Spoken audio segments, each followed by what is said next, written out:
Detroit Speed offers 3 different rear speed kits on your GM Squarebody truck to upgrade your factory suspension. My name is Dan Oddie, and today we're going to show you how to install the Rear Speed Kit 3 on a GM Squarebody truck.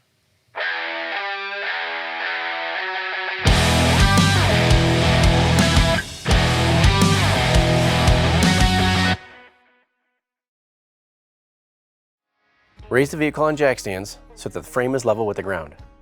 Remove the spare tire from the truck.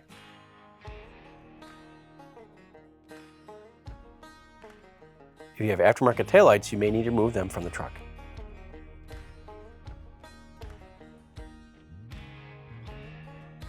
Remove the light bulbs from the housings. Pull the light bulbs out through the bottom of the truck bed and tape them together to keep them out of the way. Remove the rear wheels and tires from the truck. Separate the fuel neck filler from the bed on the truck. If you have dual fuel tanks, you will need to separate both neck fillers from the bed of the truck. Remove the fuel neck filler bracket from the truck if equipped.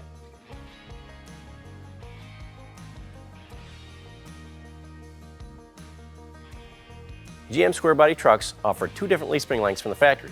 Before you remove the bed, you need to make sure the rear shackle isn't close to the bed rail.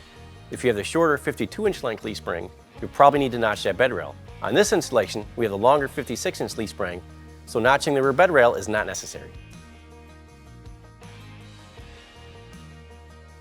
Remove the bed from the truck.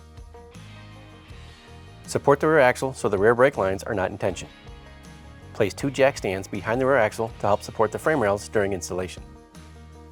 Now just a note, on this truck, an aftermarket drop kit was already installed on the rear suspension. Now this will make for a few different steps compared to a truck with factory suspension installed. Remove the rear shocks from the truck.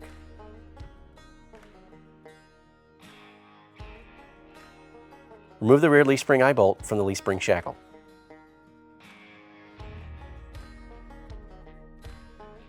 Remove the front leaf spring eye bolt from the front leaf spring hanger. Remove the rear leaf spring shackle from the frame bracket. Repeat this process for the opposite side of the truck. Remove the U-bolts that attach the rear axle to the leaf spring on both sides of the truck.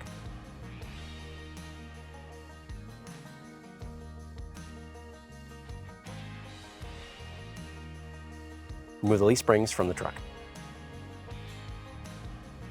Remove the factory upper shock mounts from the frame.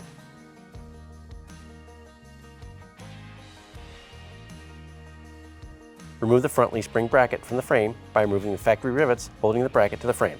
Drill out the top and bottom 4 holes in the frame where the factory leaf spring bracket was installed using a 15/32 drill. This truck had aftermarket leaf spring hangers installed that were bolted in place and the holes were already drilled out.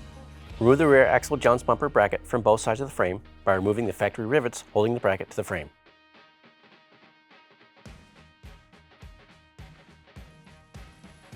With the rear frame rails level, locate the center line of the frame notch location on the side of the frame. Using the top rear hole of the front leaf spring bracket, measure back 21 3/8. Mark this center line location. Make sure the tape measure is level when you mark this location.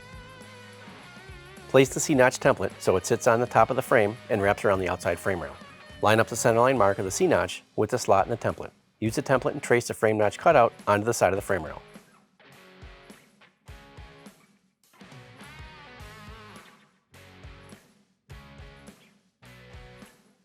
Use a straight edge and transfer the cut lines to the bottom side of the frame rail. Cover the fuel tank with a welding blanket. Transfer punch the 2 corners of the C-notch on the frame rail. Drill 2 pilot holes at each corner. Cut along the trace lines to notch the frame rail. We recommend cutting the frame and installing the frame notch bracket on one side of the frame before cutting the other frame rail for strength. Grind all edges smooth.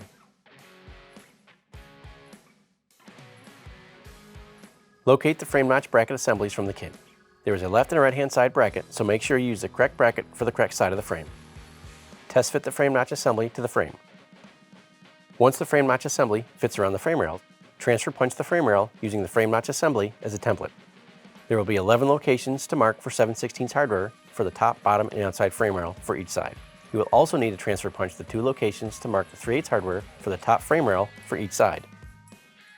Remove the frame notch assemblies and drill out all 11 locations on the frame rail for the 7/16 hardware to a final drill size of 15-30 seconds. Drill out the 2 locations on the frame rail for the 3/8 hardware using a final drill size of 13-30 seconds. Grind all edges smooth. Once all hole locations are drilled out, install the frame notch bracket assembly to the frame using the provided 7/16 by 1 1/4 inch long hex head bolts, nylock nuts, and washers. Then, install the 3/8 24 by 1 1/4 inch long hex head bolts, nylock nuts, and washers. Use NICs on the threads of the bolts. Torque the 7/16 hardware to 50 foot-pounds and the 3/8 hardware to 30 foot-pounds. Repeat this process for the other side of the truck. Install the jounce bumper into each frame notch assembly at the C-notch using the provided 5/16 18 nylock nut and washer, and tighten. Install the provided upper shock mounts that come with the DSC shocks into both sides of the frame rail.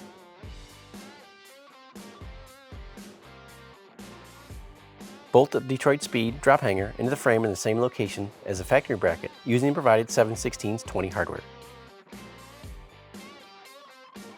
Use NICs on the threads of the bolts and torque to 50 foot-pounds. Install the Detroit Speed drop shackle into the frame bracket using the original hardware. Make sure the shackle can swing back and forth without contacting the frame while having clearance for the hardware.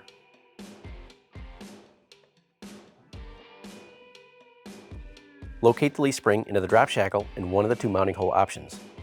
Bolt the leaf spring to the drop shackle using the factory hardware. Do not tighten the hardware at this time. Since we will be using the DSC flip kit, we recommend using the bottom hole for less drop. Repeat this process for the opposite side of the truck. Raise the rear axle and locate the leaf spring into the drop hanger in one of the 2 mounting hole options. Bolt the leaf spring to the drop hanger using the factory hardware. Do not tighten the hardware at this time. Since we will be using the DSC flip kit, we recommend using the bottom hole for less drop. Repeat this step for the opposite side of the truck. With the rear axle on top of the leaf springs, install the flip kit axle pads between the leaf springs on the rear axle. The bottom of the flip kit axle pads has 2 holes to locate the stock leaf spring bolt. The holes should be offset towards the front of the truck so the axle pad moves the rear axle towards the rear of the truck. When installing the axle pads, the V-notch should be on the same side of the axle on the left and right hand side of the rear axle. We recommend the V-notch to be towards the rear of the truck. Repeat this step for the opposite side of the truck.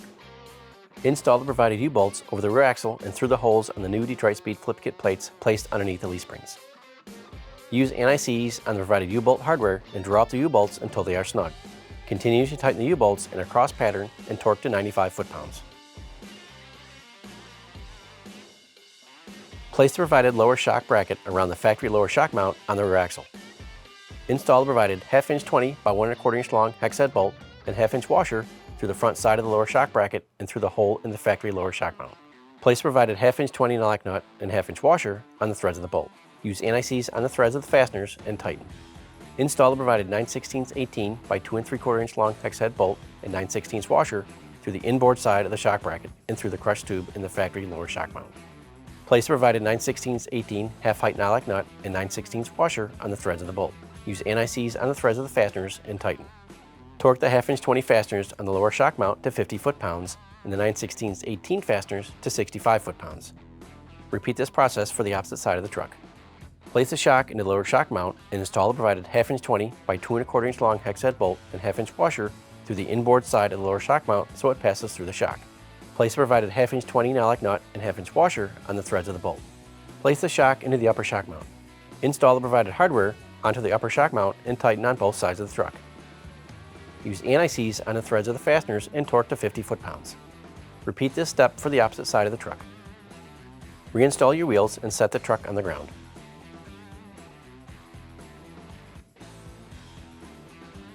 Jounce the suspension and torque the rear leaf spring eye bolts to 90 foot-pounds. Modify the rear exhaust as needed. For this install, we cut the exhaust at the front of the bed and installed new Flowmaster mufflers with axle dumps.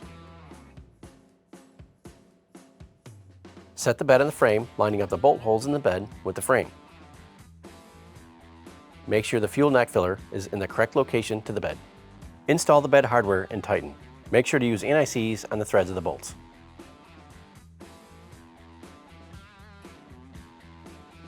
Reinstall the fuel tank neck filler to the bed.